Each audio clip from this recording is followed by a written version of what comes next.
లక్షణాలు ఏంటనేటువంటివి కొంత లోతుగా తవ్వి చూడాల్సి We all ఉంటుంది. know salt is the sustainer of life. మనందరికీ తెలుసు కదా, ఉప్పు అనేటువంటిది జీవనానికి మూలమై ఉంది. అది One miracle is, ఒక అద్భుతం ఏంటంటే, we all know rivers are there, oceans are there. మనందరికీ తెలుసు నదులు ఉన్నాయి, సముద్రాలు ఉన్నాయి.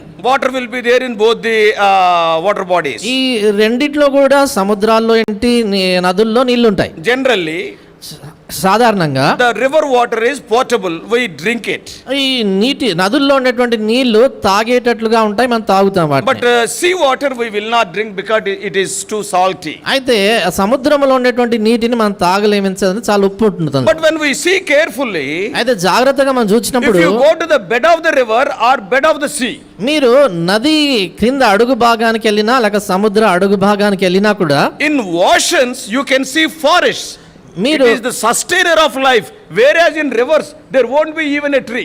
చూడండి, సముద్రాల క్రింది భాగానికి వెళ్ళి అడుగు భాగాలను చూస్తే అక్కడ పూర్తిగా ఒక అడవుల్లాగే ఉంటాయి, అనేకమైనటువంటి జీవరాశులు జీవిస్తుంటాయి. కానీ నదుల కింది భాగానికి వెళ్తే అక్కడ కనీసం ఒక జీవి కూడా కనబడదు. అక్కడ ఏం Only sand will be there. కేవలం ఇసుకే కనబడుతుంది. Though the water is good, అక్కడ నీళ్లు మంచివైనా, though the water is potable, అక్కడ నీళ్లు తాగేదగినట్లో ఉన్నప్పటికీ, but though the sea water or ocean water is, though it is salty, అయితే సముద్రంలో ఉన్నటువంటి నీళ్లు ఉప్పుతో ఉన్నప్పటికీ, and it will allow the trees to grow, అందులో చెట్లు మొలిచేదానికి